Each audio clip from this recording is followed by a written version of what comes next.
el conflicto entre el alma, el cuerpo y el espíritu, de veras que comencé a comprender, yo me acuerdo hace 3 o 4 años, el porqué de muchas cosas de mi vida, de mis complejos de la vida pasada, de nuestros traumas, de nuestros prejuicios, y qué increíble proceso tiene la mente, o la parte tan vital que la mente tiene en la forma como actuamos, en nuestros motivos, en nuestras ambiciones, en nuestros objetivos, y por qué la Biblia dice, renovaos en el espíritu de vuestra mente. Porque es la mente el centro del universo, es el centro donde se libra la batalla entre el bien y entre el mal. Y por lo que la mente es el centro o el centro de batalla donde las dos fuerzas, una del bien y otra del mal, quieren influir, se supone que alguien tiene que ganar. Pero nosotros no tenemos la voluntad para hacer las mejores decisiones ni escoger lo mejor en la vida, por el pecado que está en nosotros. Pero una vez que el Espíritu Santo ha entrado en nuestras vidas, vamos a comprender en esta mañana cómo podemos comenzar a renovar nuestra manera de pensar, porque si no renovamos y no cambiamos nuestra manera de pensar, seguiremos atados a prejuicios, complejos, traumas del pasado que nos esclavizan, nos hacen sujetos al cuerpo, y lo que el Espíritu quiere es gobernar nuestras vidas, cambiar nuestra mente y que nuestro cuerpo ahora, que antes era nuestro amo, se convierta en nuestro esclavo. Entonces, en Romanos, capítulo 12, versículos del 1 al 2, vamos a encontrar en esta mañana lo que el Espíritu Santo nos dice acerca de nuestra mente. Vemos que ahora el Espíritu es el que está tratando, el Espíritu Santo es la rueda azul que está dentro de nuestro espíritu, está tratando de influir o de cambiar nuestra mente. Vimos también la clase pasada que nuestra mente es una computadora. La mente o el alma es la mente, es lo mismo, es una computadora. Aquí se encuentran los sentimientos, la voluntad, todo aquello que está relacionado con los aspectos volitivos del alma humana. Entonces nuestra mente es una computadora. Ustedes saben cómo trabaja una computadora. Una computadora trabaja a base de datos. Se le inyectan datos a la computadora. Si la computadora está funcionando mal o produciendo los datos equivocados, no es culpa de la computadora, es culpa de la información equivocada que le pusieron. Entonces, si nosotros estamos funcionando mal en nuestra antigua vida, y mis pensamientos eran solamente el dinero, y eran solamente el placer, y eran solamente quedar bien con la sociedad, y agradar a los hombres, y mi nombre por aquí, por allá, era porque todo lo que se le inyectó a mi mente durante 26 años, yo recibí a Cristo a los 26 años, durante 26 años fueron solamente información equivocada, información que viene de un mundo que busca solamente sus propósitos y sus objetivos en la realización del ser humano dentro de este mundo. Entonces ahora, por eso tengo que comenzar a sacar toda esa información y cuesta trabajo. Entonces, en palabras científicas, podríamos decir que debemos de comenzar a desprogramarnos, sacar toda esa información que teníamos equivocada de nuestro pasado y comenzar ahora a inyectarle a la mente la única información correcta y veraz que viene a través de la palabra de Dios. Este libro que tengo en mis manos en esta mañana nos ha sido dado con un propósito. No nos ha sido la Biblia dada para que obtengamos información. No nos ha sido dada para que obtengamos conocimiento. La Biblia nos fue dada por Dios para transformar nuestras mentes, para cambiar nuestra manera de pensar, porque la palabra de Dios es espíritu y es vida, y penetra y entra en lo más profundo de la mente, y el cristiano que memoriza y medita día y noche en este libro de la ley, es el cristiano que puede sobrevivir a la presión tan tremenda que ejerce sobre nuestra mente el mundo, la sociedad, nuestra familia y nuestro trabajo. Vamos a ver en Romanos 12 en esta mañana, en primer lugar, cómo nos revela el Espíritu Santo el secreto de la vida cristiana. Así que, hermanos, les ruego por las misericordias de Dios que presentéis vuestros cuerpos en sacrificio vivo, santo, agradable a Dios, que es vuestro culto racional. No os conforméis a este siglo, sino transformaos por medio de la renovación de vuestro entendimiento, para que comprueben cuál sea la buena voluntad de Dios, agradable y perfecta. Entonces, ahora, antes de abordar este pasaje, quiero decirles que la Biblia dice, el que está en Cristo, nueva criatura es espiritualmente. Hay un espíritu nuevo entre nosotros. El viejo que estaba entre nosotros estaba desconectado, estaba fundido. El Espíritu Santo, cuando recibiste a Cristo, entra a tu vida y por primera vez, ¡pum!, se hace la luz dentro de tu espíritu. Ahora el Espíritu quiere comenzar a impresionar a nuestra mente, porque somos nuevas criaturas espiritualmente, pero mentalmente somos las mismas. Y por eso una persona que acaba de recibir a Cristo no va a dejar de tomar a la semana de recibir a Cristo, ni de fumar, ni muchos pecados, porque mientras él no comience a renovar su mente, no va a poder tener victoria sobre el pecado. Entonces, la mente nuestra está vieja, está deteriorada, tiene información equivocada. Y también nos queda el cuerpo. Y vimos ya hace 3 estudios que el cuerpo está viciado conforme a los deseos. Antes de que el espíritu entrara a nuestro espíritu, ¿quién era el amo de nosotros? El cuerpo. Vimos que es mentira que la razón gobierne al ser humano. La razón no gobierna al ser humano. El ser humano es gobernado por sus pasiones. Por sus pasiones. La razón te dice estás mal y lo que estás haciendo por acá y por allá, pero te domina los deseos, la voluntad de esta carne que te pide que le des de comer y que le des de comer y que le des de comer. Y mientras el ser humano sea gobernado por la carne, nunca conocerá lo que es vivir en el Espíritu. Entonces, en Romanos 12, vean ustedes que en estos 2 versículos se nos mandan 2 cosas. 1, relacionado con el cuerpo en el versículo 1, y 2, relacionado con la mente en el versículo 2. Y dice el versículo 1, les ruego por la misericordia de Dios. ¿Cuáles son las misericordias de Dios o en qué basa su rogativa o su petición del apóstol Pablo? Las misericordias de Dios es la salvación que te ha dado. Te ruego, dice Dios en esta mañana, ahora que has visto que he muerto por ti, que te he salvado, que te he dado una nueva vida, que te he roto las cadenas del pecado, te ruego, te lo imploro. Es algo que brota de un corazón profundo, dolorido por lo que puede ser si tú no obedeces. Te ruego por las misericordias de Dios, número 1, que presentes tu cuerpo en sacrificio vivo. Antiguamente, el altar del sacrificio, hagan de cuenta que este es el altar del sacrificio, mataban a la tórtola, mataban al chivo, lo desangraban y lo traían, rociaba la sangre del sacerdote en el altar y ponían un sacrificio muerto, era un animal muerto. Los aztecas le sacaban el corazón a las víctimas, eran sacrificios muertos.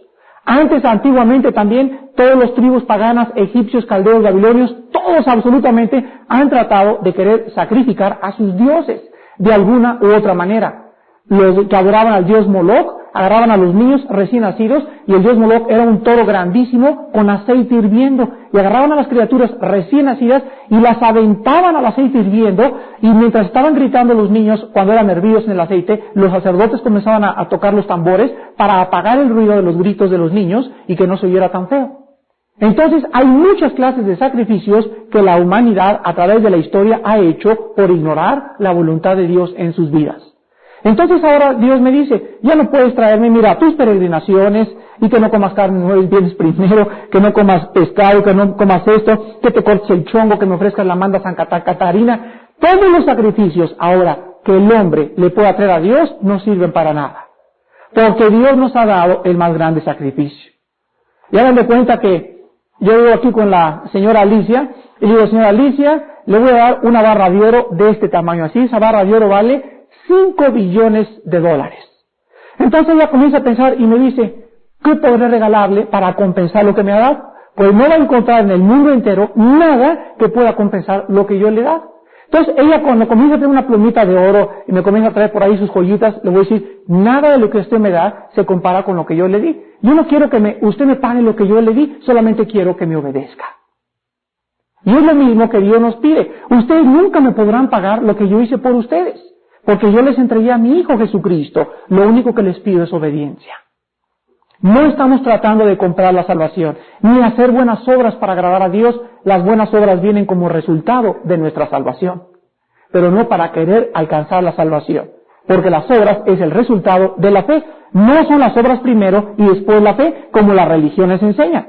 Las personas religiosas hacen buenas obras para agradar a Dios y alcanzar la salvación. Nosotros las hacemos porque somos salvos y porque es el resultado del amor que ha sido derramado en nuestros corazones. Entonces la Biblia dice, presentar vuestros cuerpos ya no en sacrificios muertos, sino en sacrificios vivos. ¿Y qué significa un sacrificio vivo? Significa, y les voy a poner el ejemplo más lindo que he encontrado yo, de un misionero que me platicó esta historia. Y me dijo, Armando, cuando yo me levanto en la mañana, pongo una silla negra en mi cuarto. Entonces yo llevo en la mañana a mi cuarto y me siento y le pongo a la silla yo o el ego. Y ahí me quedo y entonces oro y le digo al Señor, Señor, en esta mañana quiero que mi yo, que mi ego se quede en esta silla sentado. Quiero salir afuera, quiero salir al trabajo, quiero salir con mis amigos y quiero, Señor, entender que Armando está aquí sentado, está aquí muerto, pegado a esta silla, y cuando yo me paro de esta silla, Padre Santo, quiero que tú uses mis ojos, mis oídos, mi cuerpo, mis pies, mis pensamientos, mi corazón. Entonces él se levantaba de la silla y decía que dejaba a su antigua naturaleza, a su antiguo yo sentado, y ya después de que había dejado a su yo sentado en la casa, al traidor, bien amarrado con cadenas en su casa, él salía en el poder del Espíritu a vivir una vida en el Espíritu. Pero muchos de nosotros nos levantamos en la mañana y sabemos que nuestro ego está dentro de nosotros. Ya lo vimos en la clase pasada, hay un traidor dentro de nosotros. Y nos levantamos junto con él. Y ahora hagan de cuenta que nos acostamos con mi traje así todo sucio y me lo vuelvo a poner en la mañana otra vez el traje sucio. Cuando dice la Biblia, despojados del viejo hombre. Es como quitarte un saco sucio. ¿Y cómo puedo despojarme del traje viejo y vestirme del Señor Jesucristo? Dice Romanos 14, vestidos del Señor Jesucristo. Fíjense que es un idioma comparativo con la ropa. Pues me tengo que levantar en la mañana y llegar al altar de la oración y orar y decirle, Padre Santo, estar media hora, 45 minutos orando y pidiéndole a Dios la victoria sobre mi carne. Y cuando yo me levanto de orar y ya le digo al Señor Jesucristo que Él me fortalezca, entonces puedo comenzar una vida verdaderamente en el Espíritu. Pero ¿cuántos de ustedes quieren vencer la carne y me dicen, Armando, caí en el pecado? Ay, me siento tan frustrada, me siento tan frustrado. Y caí allá, y caí acá. Y es que está muy difícil la vida cristiana. Y yo sé que estoy mal, pero no puedo, no tengo las ganas. No las tienes porque tu mente no está siendo renovada. Vemos entonces que la renovación es en la mente por la Biblia y la renovación en el Espíritu es por la oración. Por la oración. Y lo vamos a ver más adelante eso. Ahora dice el versículo 12 también, que nuestros cuerpos deben ser presentados en sacrificio vivo, santo, agradable a Dios, y dice que es vuestro culto racional. Esto en el original griego significa que es la manera más racional de vivir. Fíjense que hay una grande relación entre la santidad de nuestros cuerpos y nuestra felicidad. Y hay una grande relación entre antier oí un mensaje en inglés que de veras me llegó en el alma y este predicador dijo lo siguiente: cualquiera que prostituya su cuerpo se convierte en un delincuente moral. Cualquiera que prostituya su cuerpo se convierte en un delincuente moral. Me encantó esa definición, porque de veras, cuando prostituimos nuestro cuerpo no significa solamente venderse como las prostitutas, sino darle un uso que Dios no ha querido que tú le des. Y cualquier uso que tu cuerpo tú le des que no esté dentro de los planes de Dios, te estás prostituyendo. La palabra prostitución viene del griego porneia, que significa amor que se vende, amor gratificado.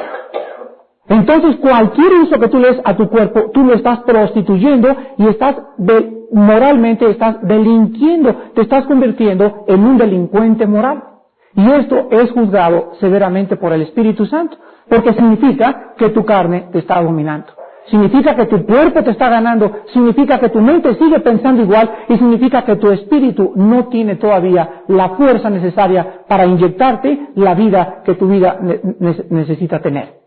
Entonces, nuestro sacrificio es vivo, es santo, separado, diferente a los sacrificios muertos. Y es la manera, hermanos y hermanas, más racional de vivir. Créanmelo, que mientras más santos seamos, más felices somos. Y mientras más prostituyas tu cuerpo y mientras más cochinada tengas aquí en tu mente, más infeliz serás. Porque esta es la forma como Dios lo ha relacionado. que haya felicidad en la santidad. Tú eres santo y la felicidad te va a perseguir. Nadie tiene que buscar la felicidad. La felicidad nos sigue, nos persigue y persigue siempre a la santidad. Y la segunda parte de este pasaje, que es la más importante, nos dice en primer lugar, no os conforméis a este siglo, en el versículo 2 de Romanos 12. Este siglo, la palabra siglo es la palabra aion en el griego y significa mundo, vida o sistema del mundo de vida. No te conformes porque tus amigas todas tienen novio y todas viven con su novio. Yo de todas las muchachas que se convierten, el 90% en México de las muchachas que se convierten tenían relaciones ya con sus novios. Y ellos me lo dicen, no, sabes que yo no sabía, bueno, yo sabía que estaba mal, pero para mí no me importaba tanto. Y todas vivían en amaciato con sus novios. Y ustedes ven a los jóvenes actualmente, y es lo más natural del mundo, vivir con sus novios o con sus novias, o verse cada 8 días para tener relaciones de la carne. ¿Por qué? Porque prende la televisión y lo único que ves es sexo. Vas al cine y lo único que ves es el sexo. Y vas a las revistas y lo único que ves es el sexo. La presión del mundo sobre la mente es tremenda. Tremenda, tremenda. Y cuando no están ustedes preparadas, ni preparados, con una fuerza sobrenatural y superior a nuestra carne, somos arrastrados por el mundo. Ahora entonces nos dice el Espíritu Santo, no se conformen al mundo, no se conformen a las modas, no hagas lo que los demás hacen, no seas borrego en otras palabras, sé diferente a los demás. Y nos dice cómo lo podemos hacer. Dice el versículo 2 también, transformar por medio de la renovación de vuestro entendimiento. La palabra transformar en el griego es la palabra metamorfosis. Es la palabra metamorfosis, la palabra transformarse.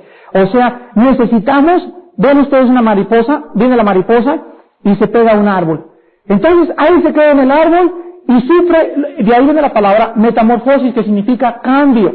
La mariposa muere y es una lección de la naturaleza ilustrando la resurrección. Y deja el cascarón, ven ustedes en muchos árboles como hay cascarones pegados así, es una seda increíblemente pegajosa, pero yo he visto así con lupas cuando me he encontrado en los árboles esas mariposas o los cascarones pegados, y he tratado con la lupa de poder, y es tan delgada esa cosa con la que se pegan, que es imperceptible casi al ojo humano. Pues entonces muere la mariposa, y entonces comienza a salir del cascarón otra cosa que es la nueva mariposa, y sale la mariposa. Pero lo que se pegó fue ¿cómo se llama?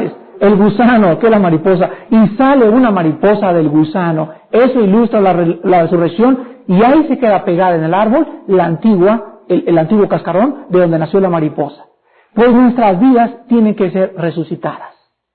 Hay cristianos que ya son salvos, pero no viven en el poder de la resurrección. No han resucitado, o sea, no han salido del cascarón de la antigua vida y no están volando libre. Soy, gloria a Dios, Señor, soy libre de mi cuerpo, de mis mentes, de mis complejos, de mi religión, de mis filosofías por primera vez, porque ellos no han querido salir de su cascarón, porque no han cambiado su manera de pensar. ¿Y cómo la van a cambiar si toman un estudio a la semana? ¿Cómo la van a cambiar si van a 1 o 2 servicios cada mes, o ya de vez en cuando se paran? Así no puedes cambiar ni vivir una vida cristiana. Necesitas exponerte a la palabra de Dios. Por eso les he dicho, un cristiano necesita 3 estudios a la semana. O sea, el del domingo más 2 más durante semana. Mínimo. Ahora, si tienes 4 estudios a la semana, mucho mejor. Pero mientras tú no tengas mínimo 3 estudios a la semana, en menos de 2 años no podrás cambiar tu manera de pensar. No os conforméis a este siglo, sino transformaos, cambia tu mente, renovando tu entendimiento. Ahora escuchen lo más importante. ¿Quién de ustedes quisiera saber qué va a hacer de grande? Cuando yo voy a la universidad y a la secundaria y a las preparatorias, siempre entro ahí disfrazado de que orientador vocacional. Y les digo a los maestros, ¿de qué va usted a hablar? Me dice el director. Les voy a orientar vocacionalmente a los alumnos. Fácil, así necesitamos a gente. Y así lo comienzo con la cosa de la orientación vocacional, y pues claro, una isla chiquita, ya sabemos que en México la educación es laica, y no permiten predicar así tan abiertamente, pero cuando ya los comienzo a traer a envolver y la importancia de poder realmente tener un objetivo espiritual, entonces les lanzo y les digo, pues sin Jesucristo nunca podrás saber lo que va a ser tu futuro. Pero entonces a ustedes les pregunto lo mismo en esta mañana, ¿quién de ustedes, y fíjense que es algo que apela a todas las personas, ¿quién quiere saber qué va a pasar en el futuro? Todos nosotros. Quiero saber con quién me voy a casar. Quiero saber si esa arquitectura, porque hay una perturbación tan grande a nivel estudiantil del futuro que nadie sabe realmente lo que quieren estudiar y se meten a estudiar arquitectura y a los 2 años descubrieron con que no era la carrera que querían y después a los 3 años ya están en otra carrera. Pues el versículo 2 de Romanos 12 nos da el secreto de cómo podemos conocer la voluntad de Dios. ¿No quisiera saber qué negocio quieres la semana que entra? ¿No quisiera saber si te quieres cambiar de casa? Si Dios quiere que nos vayamos a España a vivir, si Dios quiere que nos vayamos a Veracruz. Fíjense lo que dice el versículo 2. Transformaos por medio de la renovación de vuestro entendimiento para que comprobéis cuál sea la buena voluntad de Dios, agradable y perfecta. Nos revela el versículo 2 que antes de que nosotros cambiemos nuestra manera de pensar, nunca conoceremos la voluntad de Dios. Fíjense nada más. Y nos dice que la voluntad de Dios es triple. En primer lugar, dice el versículo 2, es buena. En segundo lugar, es agradable. Y en tercer lugar, es perfecta. ¿Cuántos de ustedes creen? Pues es que si me consagro mucho a Dios, Dios me va a pedir que le dé mi hijo. Si me consagro mucho a Dios, a lo mejor Dios me pide que mi hijo, me acabo de comprar un concho convertible, a lo mejor me lo van a chocar para probar mi fe. Si me consagro mucho a Dios, miren, todas nuestras suposiciones y todas nuestras equivocaciones tienen una sola raíz: ignorar la voluntad de Dios. La Biblia dice que la voluntad de Dios es buena, o sea, no hay cosa mejor que Dios tenga para tu vida que lo que Él realmente quiere darte. El que no escatimó a su Hijo, dice la Biblia, ¿cómo no nos dará todas las cosas si nosotros se las pedimos?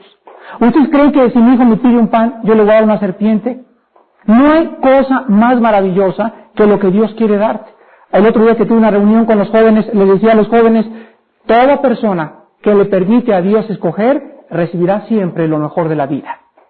Toda persona que le permite a Dios escoger, recibirá siempre lo mejor de la vida. Señor, yo no quiero buscar novio, yo no quiero buscar novia, yo quiero que tú me la traigas. Y siempre te dará el mejor, la mejor que tú necesitas. Cuando los jóvenes andan buscando novio y ustedes andan buscando novia, van a escoger siempre, como con pinzas, el peor. Pero como con pinzas. Yo me acuerdo que mi padre me decía, Armando, parece que a tus amigos y a las muchachas con las que andas, las escoges con pinzas. ¿Pero por qué, papá? Porque ellos tenían otra perspectiva de nosotros y veían con más visión y con más amplitud lo que nosotros no podíamos ver, porque éramos guiados por las pasiones, por los deseos de la carne. Pero nuestros padres veían desde otra perspectiva que esa muchachita, verdad, tenía facha, pues ya saben de qué, y aquel muchachito que me trajiste el sábado también tiene facha que no me gusta, pero nosotros no veíamos eso, solamente veíamos que si éramos hippie, pues me gustaba una hippie. Si me gustaba el POM, pues una que tomara conmigo. Si me gustaba irme a la playa sábado y domingo, pues una que jalara conmigo, que le dieran permiso en su casa, dice el sábado y domingo conmigo. Esa es la clase de personas con las cuales nos rodeábamos. Pero dice la Biblia que el que renueve su mente, o el que comience a cambiar, y el que comience a meditar, y el que comience a memorizar la palabra, y a tener un tiempo con Dios, va a encontrar siempre que la voluntad de Dios es buena para tu vida. Y te vas a maravillar, como me dijo hoy un señor en la mañana que recibió a Cristo hace poquito, todas las cosas están mejorando en mi vida. En segundo lugar, la voluntad de Dios es agradable, no te va a hacer daño, te va a gustar, te va a gustar. Ay, es que a lo mejor Dios me trae una muchacha con cara de sí, con ojos de sapo que se le salgan, o con orejas de chorizo. Mira, todo lo que Dios te traiga va a ser siempre para tu mejor satisfacción. Te va a gustar lo que Dios te va a dar. A lo mejor tú quieres comprar un coche, como un muchacho hace un año, antes de que salieran y prohibieran los carros de 8 cilindros, iba a comprar un coche de 8 cilindros. Y dice, hermano, tengo soñando por un coche LTD. Y no sabía que iban a aumentar la gasolina, y no sé qué pasó, pero no se compró el coche. Y estaba enojadísimo con Dios. Y ya, no, es que no es posible, si Dios me dijo que me iba a dar lo mejor. Y pasó el tiempo, sigue la gasolina, y después de 3 meses, llegó y me habló por teléfono y me dijo, Armando, blasfemé con el nombre de mi Señor. Hace 3 meses yo no comprendía por qué Él no me permitió comprar ese coche, y ahora comprendo que Él quería que yo ahorrara la gasolina. Pero fíjense que siempre Dios tiene lo más agradable para tu vida, aunque al principio parezca que todo parece ir en tu contra, pero al final siempre sale siendo lo mejor. Les voy a poner otro ejemplo.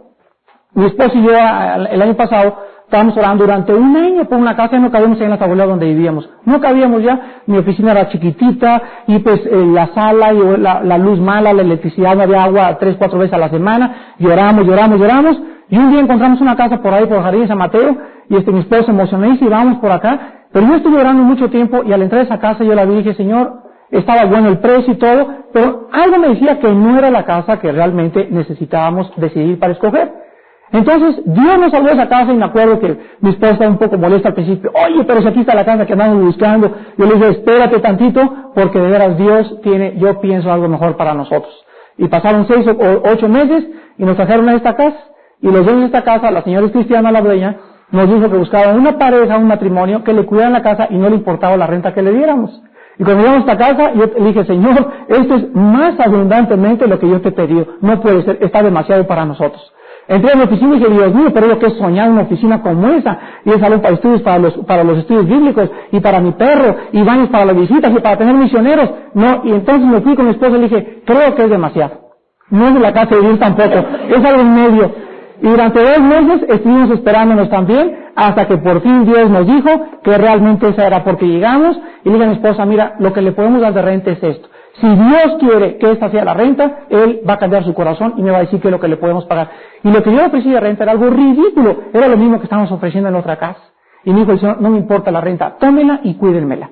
Y ya ven cómo nos bendijo Dios. Y luego mi esposa comenzó y dijo, el quehacer de esta casa va a ser tremendo, qué barbaridad, no tengo sirvienta. Y descubrimos otra cosa, que es más fácil conservar muchas veces una casa grande que una casa pequeña.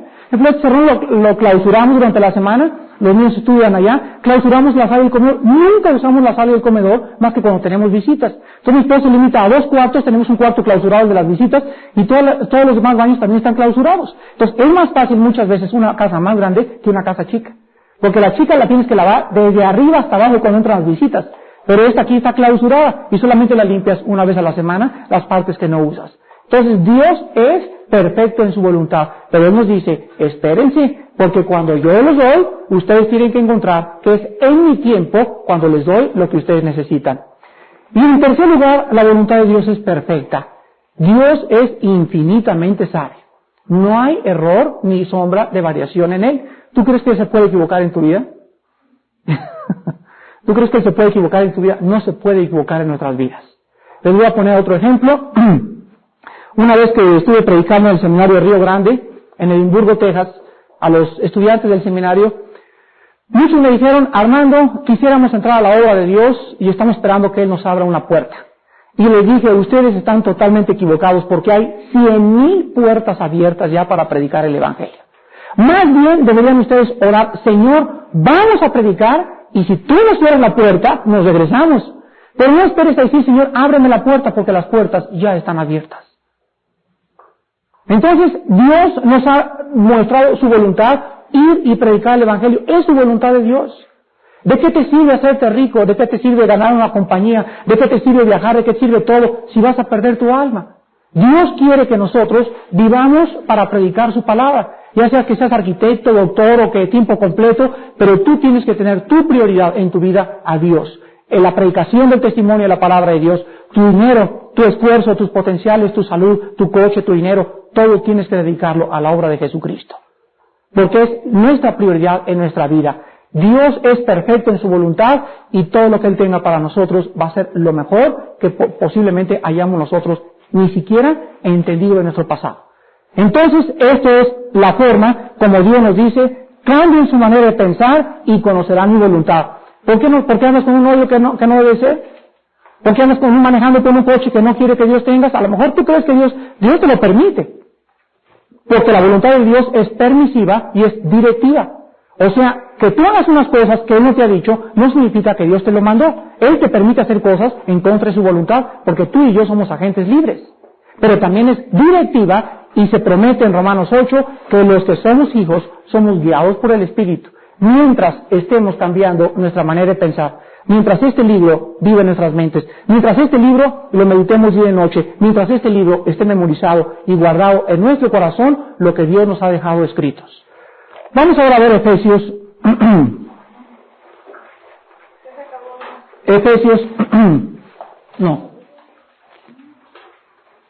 En Efesios capítulo 3, dice la Biblia en el versículo 16,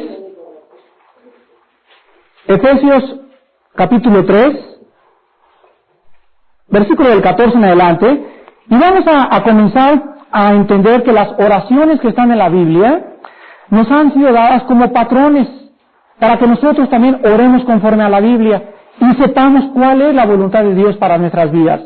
Y cada vez que Pablo oraba, vamos a encontrar en las peticiones de Pablo el secreto también de la vida cristiana.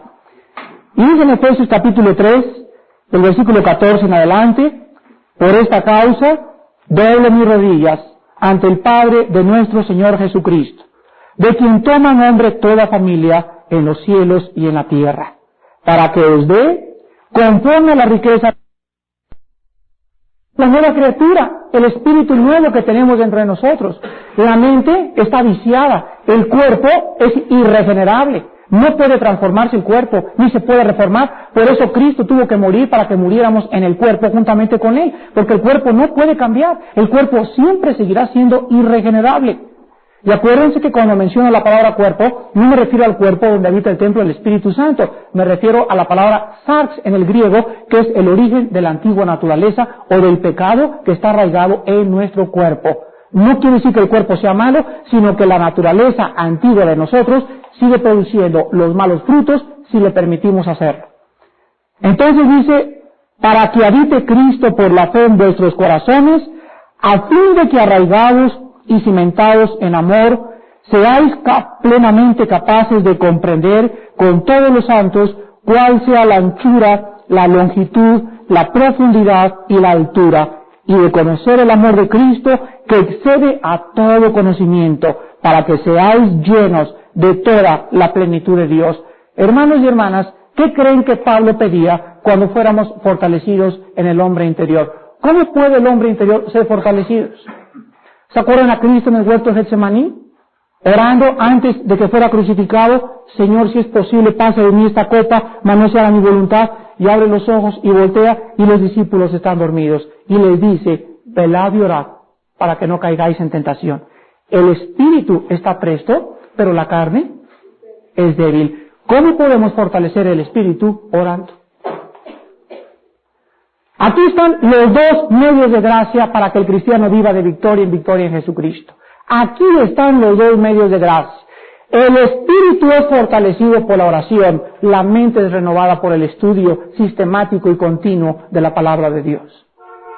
¿Por qué la iglesia de Jesucristo está llena de cristianos peleoneros, chillones, gritones, envidiosos, groseros, con calumnias, con chismes, etcétera, etcétera, débiles? Hagan de cuenta que vamos en caballos. Y ahí está el campo así, si tuviéramos ojos espirituales, veíamos a los cristianos tirados ahí, el caballo quién sabe por dónde anda, el casco se les cayó, heridos, chillando, y vamos, el caballo, hermano, ¿qué te pasa? No, está muy duro, me tumbaron del caballo, aquí estoy caído. Párate el caballo, abogado tenemos para con el Padre a Cristo, confiesa tu pecado, ponte el yelmo de la salvación, agarra la espada del Espíritu y no vuelvas a bajar el escudo de la fe, con el cual podáis apagar los dardos del maligno. Dice el 1 Pedro 1, somos guardados por el poder de Dios mediante la fe. Y si nosotros no ejercitamos la fe y no entendemos que la fe es nuestro escudo, no podemos pelear una pelea tan sangrienta y tan encarnizada como la vida cristiana en el poder de la carne. Nuestra lucha no es contra los católicos, ni contra los comunistas, ni contra el sexo, ni contra es contra espíritus, huestes espirituales de maldad, que tienen una fuerza extraordinaria.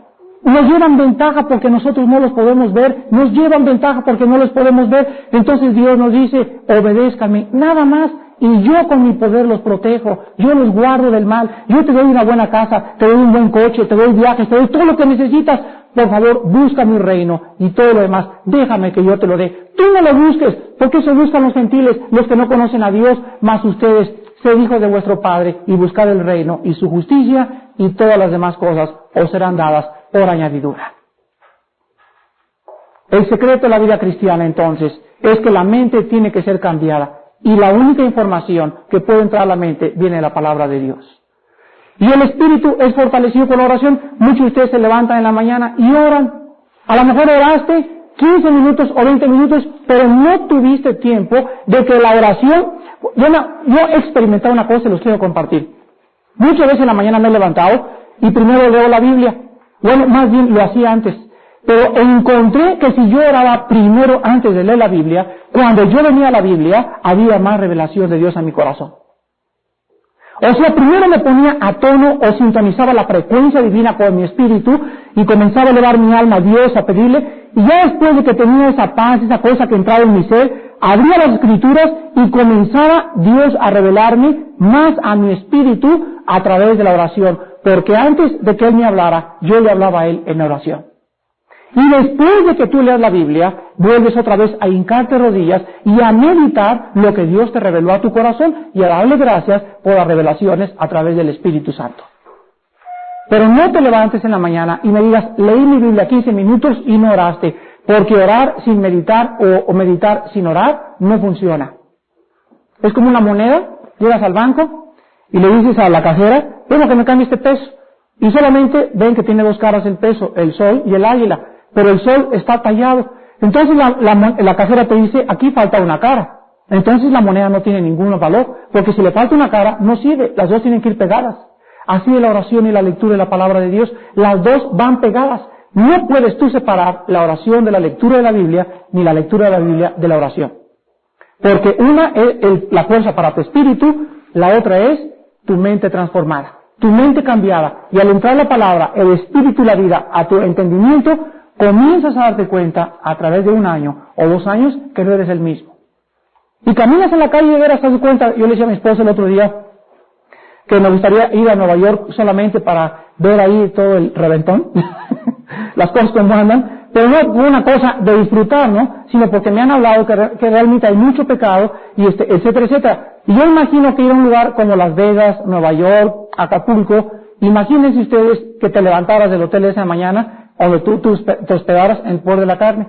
Te agarran un día a las 6 de la tarde que tú llegas, y andan haciendo las chavas por todos lados, y la cabeza llena de cochinada, ya te gastaste $500 un abrigo que ni necesitabas, porque inclusive cuando nos levantamos en el poder de la carne y traemos dinero aquí, y vamos de compras, vas a comprar cosas que no necesitabas, cosas que la carne te atrajo que las trajeras, pero no le permitiste al Espíritu Santo demostrarte si las necesitabas o no las necesitabas. Quiero acabar entonces aquí en Efesios 3, y vean ustedes, podríamos hablar durante 4 o 5 horas de las bendiciones de memorizar y de leer la Biblia todos los días. Pero dice el versículo 16 que Pablo pedía nuestra fortaleza con poder. El único poder viene del Espíritu Santo, en el hombre interior por su Espíritu. Ahora, el versículo 17 nos explica por qué Pablo quería o por qué oraba esto y por qué necesitamos una vida de oración, una fortaleza interior. Dice el versículo 17, para que habite Cristo por la fe en vuestros corazones, a fin de que arraigados y cimentados en amor. ¿Saben ustedes lo que significa esto? Háganme cuenta que somos un árbol, estas son las raíces, y dice la Biblia que nuestras raíces deben estar enraizados, arraigados, cimentados. Mi vida tiene que estar sobre una base muy firme, y el amor de Cristo es la base de toda mi vida. Mientras tú no fortalezcas en la oración y no tengas una disciplina de oración en tu vida y no estés leyendo tu Biblia, no puedes tus raíces ser agarradas en el amor de Cristo. Arraigados y cimentados. Nos habla que la base de toda mi vida siempre será el amor a Dios. Entonces, cuando yo predico será porque mi motivo es porque amo a Dios. Si voy a una campaña, una cruzada, y tengo que abandonar a mi familia, y amo a mis hijos, y amo a mi esposa, y me choca estar separado de mi esposa, es por el amor al Evangelio de Cristo, porque lo pongo antes muchas veces que mi familia, por el amor que les tengo a mis hijos también, pero lo tengo que hacer porque el amor de Dios me constriñe y me mueve y me dice, Armando, el mundo se muere y no hay quien les vaya a predicar. Arraigados y cimentados en el amor. Y una vez, fíjense ustedes, una vez que estamos arraigados y cimentados en el amor de Cristo, dice el versículo 18, seáis plenamente capaces de comprender con todos los santos. ¿Qué cosa quieres hacerme comprender, Padre, una vez que cambio mi mente y una vez que el amor me guía? Quiero hacerte comprender, Armando, que el amor mío, mira, es, Si tú no pudieras medir la anchura del universo, ni la longitud del universo, ni la altura del universo, así es mi amor, dice el Señor. Es inmenso el amor de Dios, es inmenso el amor de Dios. Y una vez que comprenda el amor de Dios, dice el versículo 19, también voy a conocer el amor de Cristo, que excede a la física, a la química, a los maharashis, al control mental, a la dianética, a la filosofía y a todo conocimiento que puedas traer al conocimiento de Cristo. El que camina con Cristo, el que vive con Cristo, está caminando en la aventura más grande que cualquier ser humano pueda vivir, porque caminar con Cristo excede a todo conocimiento. Siempre encontrarás un mundo inmenso de tesoros, de maravillas, de bendiciones, porque caminar con Cristo es caminar con lo infinito, es caminar con Dios, es caminar juntamente con Él a través del universo. ¿No quisieras irte en convertirle a Acapulco este próximo domingo? Híjole, qué padre, ¿verdad? Acapulco y todo. ¿No quisieras irte en un viaje extraplanetario con Cristo por todo el universo? ¿No crees que sería mejor? Pues a todos nos gusta la aventura y descubrir, pues qué maravilla es caminar con Dios, porque es el descubrimiento más grande que tu alma puede tener. Entonces, una vez que comprendamos y conozcamos el amor de Cristo, dice el versículo 19, escuchen esto, para que seáis llenos de toda la plenitud de Dios. Qué maravilloso es vivir una vida en el Espíritu. Mi mente transformada, mi cuerpo sujeto, mi hombre fortalecido, caminando con Cristo, viviendo con Cristo, predicando por Cristo, Cristo guiando mis pensamientos, mis motivos, mis intenciones. Entonces puedo decir, Señor, soy lleno de toda tu plenitud. ¿No quisieras tú, en lugar de ser lleno de la plenitud del mundo, ser lleno de la plenitud de Cristo? Fíjate nada más qué te puedes comparar. ¿Qué quieres escoger esta mañana? ¿El mundo o la plenitud de un Dios que te dice, te amo y quiero que me obedezcas para que comprendas mi amor, mi plenitud y mi gozo? Oremos. Señor, te damos gracias porque tú pudiste, cuando recibimos a tu Hijo Jesucristo, habernos llamado al cielo, pero nos has dejado en esta tierra para que comprendamos y conozcamos cada vez más tu amor. Ese es tu propósito principal en nuestras vidas. Todo lo demás es secundario, es superficial, es vano, porque todo pertenece a un mundo, a un sistema dirigido por Satanás, y todo va a ser quemado por el fuego. Lo único que vas a rescatar de este mundo son las almas de los hombres. Almas de hombres que tú salvaste con tu sangre y con tu gracia y misericordia, y nos has dejado para que obtengamos un conocimiento más profundo de tu amor, de tu justicia, porque tu justicia no puede ser divorciada de tu amor.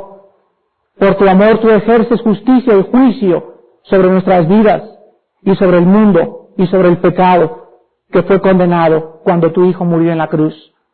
Oh Dios, enséñanos a vivir en tu Biblia, a memorizarla, a meditarla, a que forme parte de nuestro corazón y de nuestros pensamientos más y más y más, y a que podamos ser fuertes interiormente con una vida de oración disciplinada, una vida de oración que sea de tu agrado, una vida de oración donde recibamos dirección, consejo, fortaleza, sabiduría, porque todo esto proviene de ti y nos los comunicas y nos los revelas en tu secreto de la oración. Señor, bendice nuestras vidas y queremos ser llenos de toda tu plenitud, que nuestras vidas estén arraigadas y cimentadas en el amor y que lo comprendamos cada vez más con todo nuestro corazón, para que vivamos siempre agradecidos por la cruz del Calvario y por el amor que nos demostraste al morir por nosotros. Te damos las gracias en el nombre de Jesucristo. Amén.